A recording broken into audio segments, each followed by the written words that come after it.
көктен түстіңіз бе? Оям тұрған. Тоқта сұлтан араласпа. Бұл сен кірісетін шаруа емес.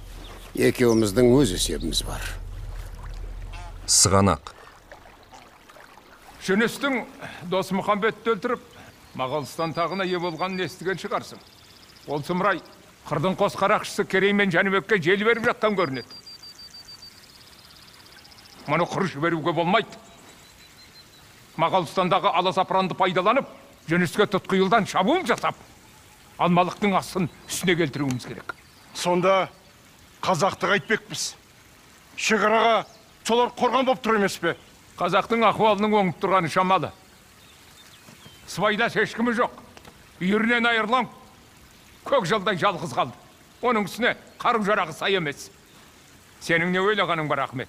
Тақсыр, қазақ жайлы ойыңыз тым ұшқарлау екен. Олар сіз ойлағандай аса осал жау емес. Кезінде талай қырғында бірге сүрең салысқанбыз. Өлген тірілгеніне қарамай соғысатын жау жүрек халық. Соғыс айласы да бір басына жетіп артылады. Мені ноғайлы жайы мазалайды. Ноғайлы қолы қазаққа қарсы қару сілтеуі не ғайбел. Ежелден төскейде малы, төсекте басы қосылған ел еді. Енші бөлісіп тарасқан кеше ғана осы жағын ескергеніміз жөн. Дәл қазір оған бас қатырар шақ емес. Екеуің де олжалы боласың.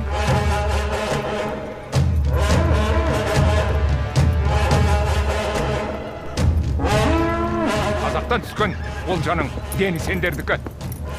Құдай қаласа, Самарқанға мыңғырған мал керуен-керуен олжалып қайтасың.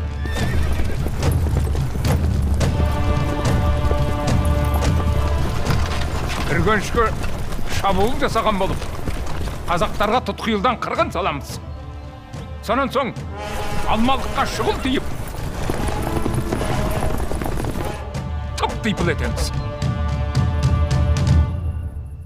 Қазақ ордасы.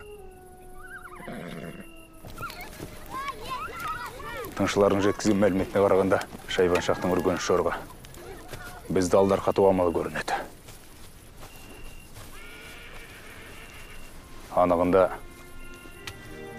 Анығында Шайбан-Шах қалың әскермен Моғолстанды бетке алыпты. Әуелі қазақты шаппақ. Хан кеңесінде бұл әңгімені құпия ұстайық.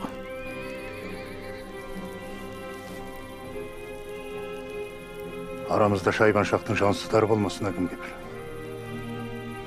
Үргеніш жорығы дегенге иланған бола берейік. Жақсы.